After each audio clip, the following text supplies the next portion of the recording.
এইদিকে চিপাই চিপাই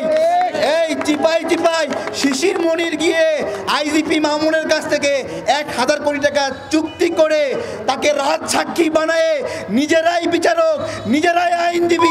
এখানে বিচারক জামাতের পক্ষের, আমাদের কাছে খবর আছে এখানে আসামি পক্ষের আইনজীবী সে জামাতের পক্ষের, এখানে সরকার পক্ষের আইনজীবী সেও জামাতের পক্ষের। এইভাবে কোনো বিচার চলতে পারে না।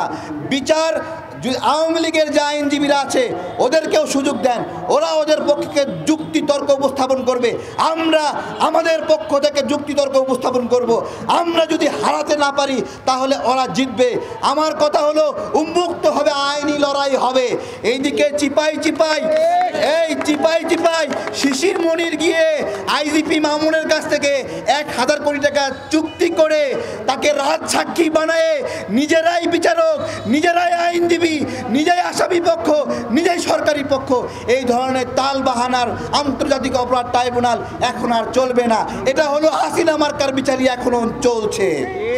নিবর্তনমূলক আইন দণ্ডবিধি 77, এটা হলো বিচারক সুরক্ষা আইনের নামে একটা আইন করেছে।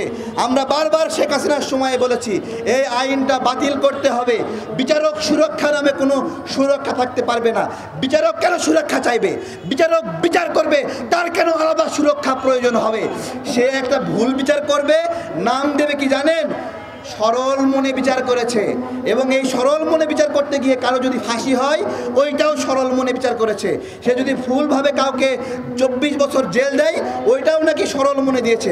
আমরা বলি এই ধরনের দণ্ডবিধি 77 বিচারক সুরক্ষা আইনের নামে আইন, সেই আইন কি করে একজন বিচারককে কসাই বানায়, জাল্লাদ বানায়, ডাকাত বানায় এবং এটা দুর্নীতির সুযোগ করে দেয়।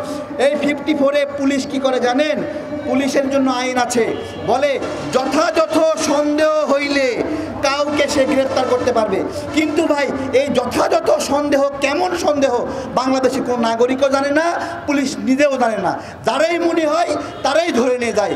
ধরাধরির হাট বসেছে, এই ধরাধরির হাট বসানো 54 ধারা এটাও বাতিল করতে হবে।